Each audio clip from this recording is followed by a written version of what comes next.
This is war.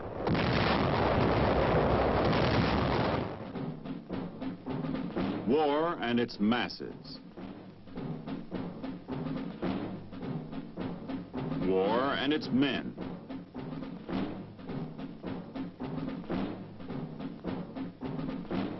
War and its machines.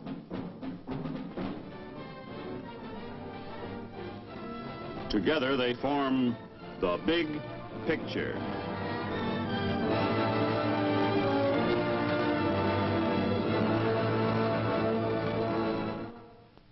Welcome to the Big Picture. I'm Captain Carl Zimmerman. The Big Picture is a report to you from your Army, an Army committed by you, the people of the United States, to stop communist aggression wherever it may strike. The Big Picture traces the course of events in the Korean campaign through first-hand reports of our combat veterans and through film taken by combat cameramen of the armed forces produced by the Army Signal Corps. These are the men who daily record on film the big picture as it happens, where it happens. Today, our big picture will show the United Nations forces counterattack against the Red Spring Offensive.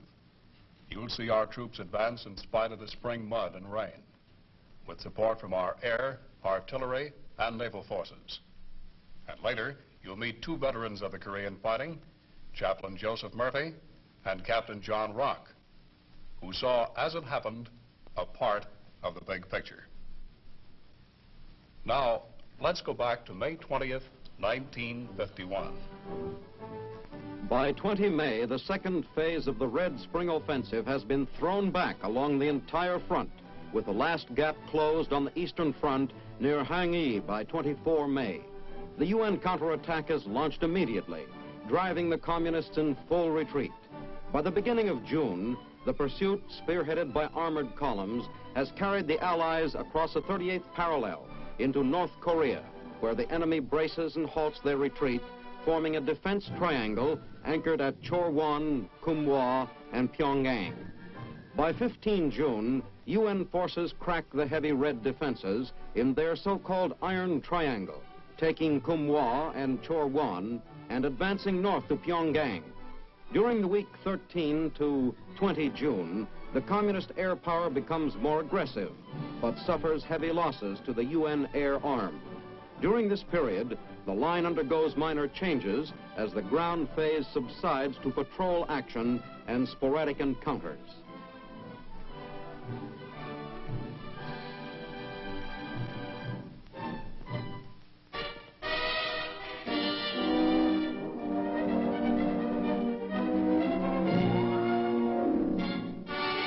Allied units push northward along the entire front as the tide of battle changes decisively in Korea.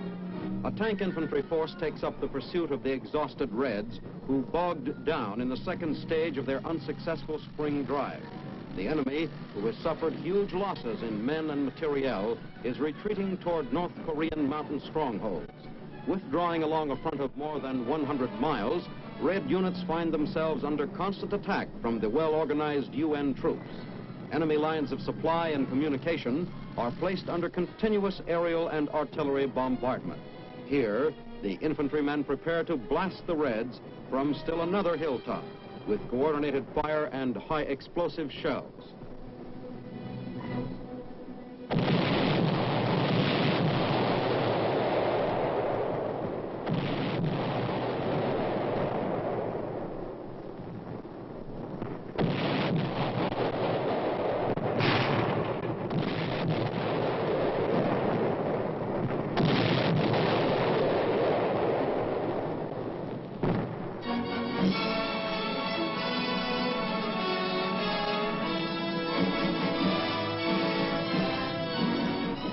F-51s, in close support of the infantrymen, smash an enemy-held hill position.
Muddy roads hamper the UN ground forces as they continue their offensive. The rapidity of the UN advance has cut off many large red units fleeing the attack from the south. Artillery crews must service their guns, bad weather or not.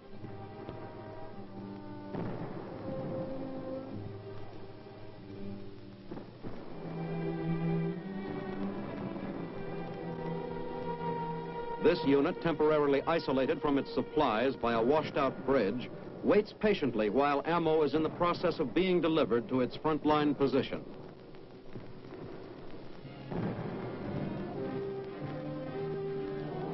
An airlift delivery of the artillery ammo has been decided on, and a break in the weather allows this resupply by air. Once considered an emergency measure, this method is now a routine logistical operation. The cargo planes, which have been dubbed by the soldiers as flying A-frames, come over in the drop zone, releasing more and more of the vitally needed ammunition. The delays caused by the strong torrential rains allow a great number of the retreating communist forces to escape north. But with their ammunition stores being constantly replenished, regardless of poor weather, UN artillery continues its heavy pounding of the enemy. The UN offensive is slowed temporarily, but continues moving into North Korea.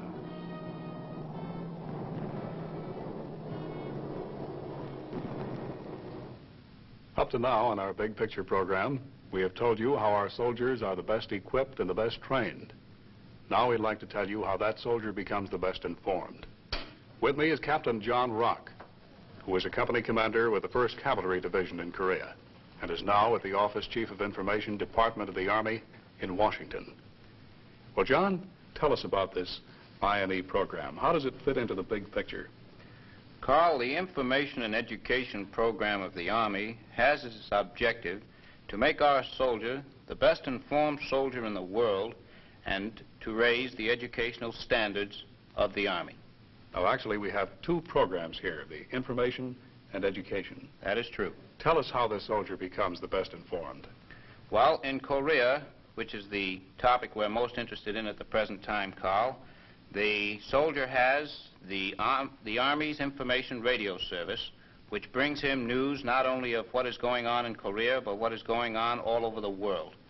The program is on the air continuously for about 23.5 hours daily. Then, too, he has various publications. The biggest one, of course, being the Stars and Stripes. Here I have a copy. The Stars and Stripes are brought down to the troops on an average of about 1 to every 5 men. You'll see the map that's on this, Carl. It gives the man an opportunity to see exactly where he fits into the big picture. Well, you've told us about newspapers, radio. In what other ways is the soldier informed? Upon rotation off the front line, when it is possible, the commander holds what is known as a command conference. And these conferences are based on an armed forces publication known as the Armed Forces Talk. Here is a copy of one. This particular talk is entitled Communism, the What and the How. The man is told of communism, what it has done, and how it is working. Then he is given an opportunity to express his own views concerning communism and to ask questions concerning the subject. Now, how about the other part of this program, John? How is the soldier educated? Well, Carl, the education program is divided into 2 parts. First of all, every soldier in the Army must have the equivalent of at least a 5th grade education. If he does not, he must go to school and secure it. That particular part of the education program is mandatory. Every soldier must have the equivalent of at least a 5th grade education. That's just the basic requirement. That is the basic requirement. Over and above that, the soldier is given an opportunity to advance himself in education by taking either extension courses or attending some of the universities which have been set up within the theater so that he can advance in education. Well, now, John, you were a company commander in Korea. First of all, the mission of the Army is to win battles, right? That sure is. Well, now, how does this fit into making this soldier a good fighting man? Carl, we can never have a good fighting man unless he knows what he is fighting for and why he is fighting. And through the information program and the educational program, that message is being brought to the soldier. And by getting it, he is becoming a better fighting man. Thank you, John. And now let's watch this, soldier, as the UN offensive in May and June of 1951 goes on. An artillery battery prepares for a fire mission to aid UN forces in their counterattack. The men assemble a newly arrived shipment of 155mm howitzer shells for their powerful weapon. Each shell weighs 97 pounds. After stacking the shells, fuses are screwed on. The breech block is carefully cleaned and oiled during the lull between fire missions. This outfit has fired over 130,000 rounds in support of infantry, expending over 6,240 tons of shells.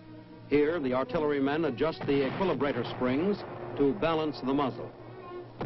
Acting as a team, the men move swiftly to load the pieces. Last-second fire adjustments are completed, and the big guns go into action.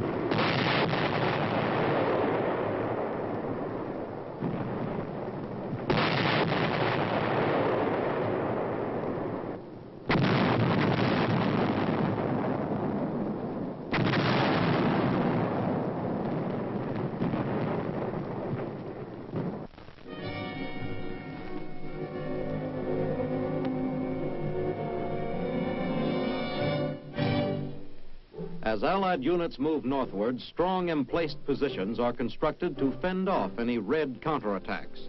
The men await the order to press on and maintain contact with the retreating enemy units. The UN forces swiftly adapt themselves to the hilly Korean terrain.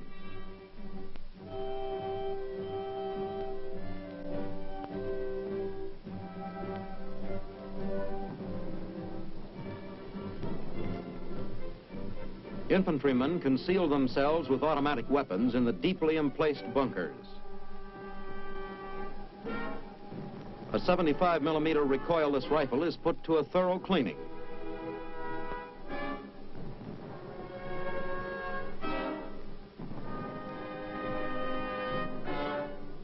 Lieutenant General Frank Milburn visits front areas, getting a first-hand view of the pursuit of the fleeing Reds.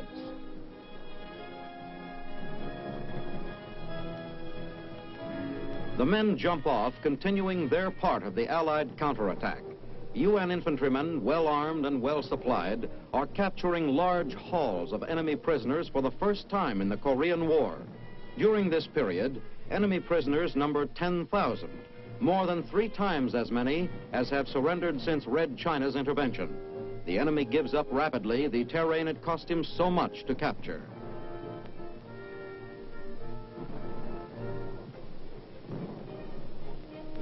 The advance continues as mine detector teams search for mines scattered in the roads and paths by the somewhat disorganized foe.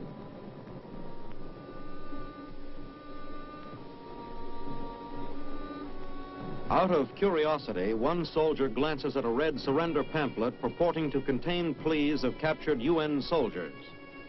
From an observation post, supporting fire is directed against Red strongpoints. Mortars are set up and zeroed in.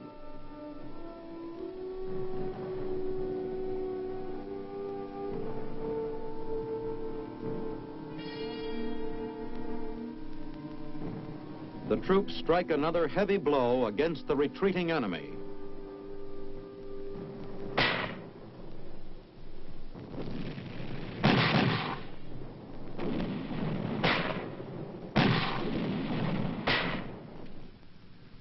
About this time, while the fighting was going on, there was a very popular Jeep rolling around the front lines that was called Life with Father. This was the Jeep that carried Father Joseph Murphy of Cambridge, Massachusetts, around the 24th Division area. Let's find out what life with Father was like. For here is Father Joseph Murphy. Well, Father, duty in Korea for a chaplain was a good deal different than duty back here in the States, wasn't it? That's correct, Carl. It was different in the sense that we didn't have the regular ecclesiastical appointments as we understand them. A church building, an altar, candelabra, and secondly, of course, there was a war on. And, however, for all the differences, there were very definite similarities.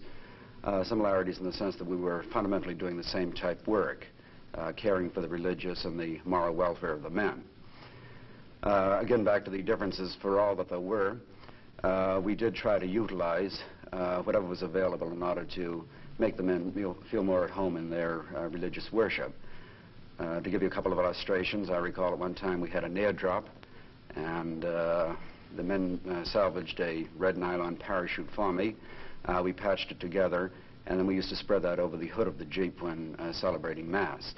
And again, we had a little gal friend in Korea. She was known affectionately by the soldiers as Our Lady of the Foxholes. And when we had a Mass or a rosary devotion, we'd give her a very prominent position. Well, Father, she seems to have lost part of her halo. Yes, she has, Carl. And I suppose it's only fitting that, inasmuch as so many of her men were wounded by the war, that she too carry at least one scar. That's well put, Father. Well, overseas, you got very close to your men, didn't you, Father? That's correct, Bob. Carl, rather, it was a question of the one family, and we're all undergoing the same experiences. And whatever came, it was the family, the men and ourselves together that had that experience. Well, here's a question, Father, I'm sure all our viewers want me to ask you. Are there any atheists in foxholes? Well, I must confess that after experience in Korea, I am convinced there are no atheists in foxholes. However, I will say in all honesty that it took 2 wars to make believers out of some of the men. Well, Father, you were at the front there, and the boys always weren't Catholic. There were other denominations there, too. Did you take care of all of them? Yes, we did, Carl. We tried to, of course, to provide chaplains of the men's own suasion, Protestant and Jewish, but when such chaplains were not available, then I would hold a general service for all the non-Catholic personnel. Certainly, Father, you've conducted services in many different locations, too, haven't you? Yes, in a variety of sets, locations, in bunkers and the sides of roads. The thing is that no place was too remote, no place was too small, no place was too bombed out not to be utilized for a religious service. And many times, Father, you held these services under fire, didn't you? Yes, Carl, occasionally we did. And to take care of those situations, I used to have an artillery spotter present at the Mass. At the conclusion of the Mass, the priest turns to the congregation. He says in Latin, "Ite missa est," which means the Mass is finished. Well, now, during our Masses in Korea, the artillery spotter adapted himself to the Latin usage, and if there was any incoming artillery during the course of the Mass, he would immediately yell out, "Ite missa est," which meant for him, and of course for ourselves, that the Mass was temporarily finished and we all ducked for cover. I bet it was never said with more emotion, Father. You're not kidding.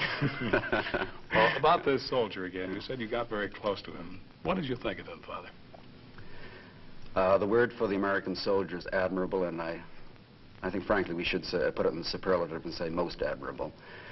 For the first few months in Korea, the American soldier was strictly a teenager, a Bobby Soxer. And when you consider the tremendous odds against him, the staggering hordes, and the way in which he resisted not only defensively but offensively, we have to stand in complete admiration of him. He's a wonderful fighting man, spiritually, physically. Well, you certainly knew his problems over there, Father. What were some of them? My experience has been that the men were primarily concerned with not the problems at the front, but rather with the problems at home. And of course, the distance from home multiplied those problems, as did a certain frustration, their inability to be at home in the immediate future. Well, now, how can this be remedied, Father? Well, probably the most immediate way in which it can be remedied is by the folks at home keeping the problems at home. The fighting man has enough to concern him in the fighting zone without being unnecessarily burdened by the unpleasantries back at home in the States. Where would you most prefer duty, Father? In Korea, in a battle zone, or here in the States? Well, I think I'll pair that question with you by saying that you prefer duty with a nice group. In other words, what makes a place pleasant or what makes a place unpleasant is not the geographic location, but the crowd that you're with. That's all the difference in the world. Thank you, Father Murphy.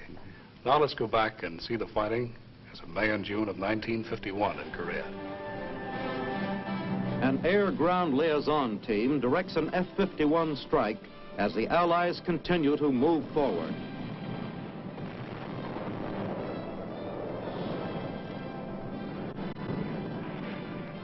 Talking directly to the pilots, the ground unit helps the planes pinpoint the target.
Smoke rises from the burning target as the Air Force helps smash the Reds in North Korea.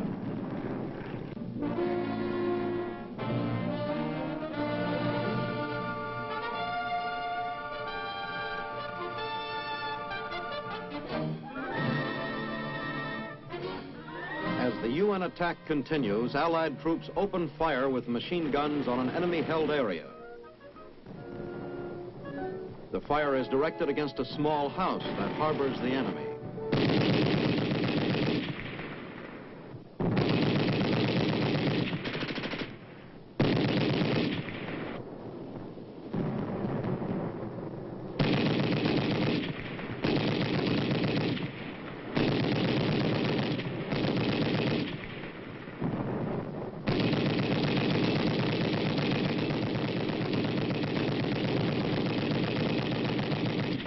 Communist prisoners are taken as the troops move down into the valley. A wounded Red soldier is captured. The troops push on against the Reds, who hold another hill beyond the valley.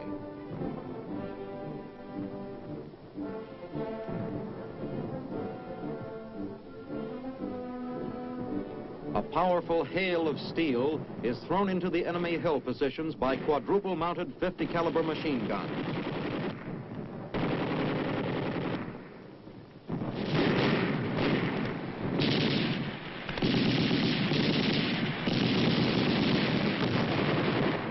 With the main communist force routed from the hill, the soldiers advance cautiously into the area to mop up possible stragglers.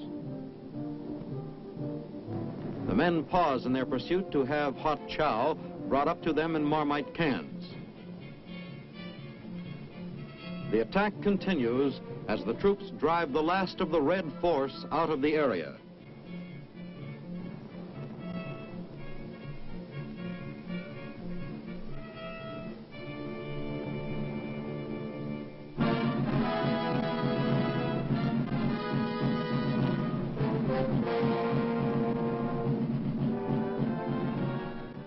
A Navy rocket ship loads ammunition for a night mission against Wonsan, North Korea. Purpose of the mission is to impede the southward movement of enemy troops along the coastal roads and blast Red supply dumps and communication centers. The Navy adds its help to the UN's counterattack as the bombardment begins.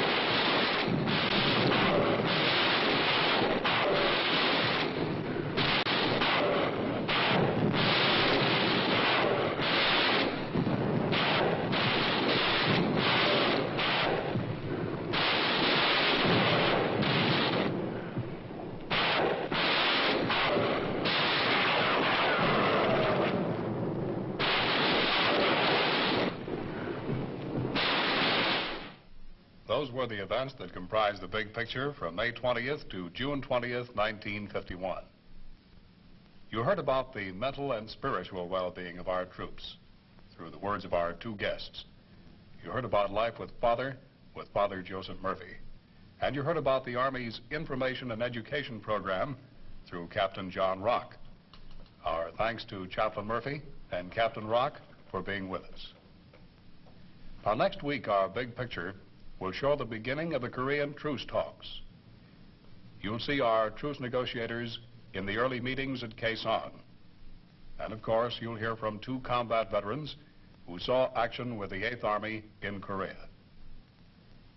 This is Captain Carl Zimmerman inviting you to be with us then.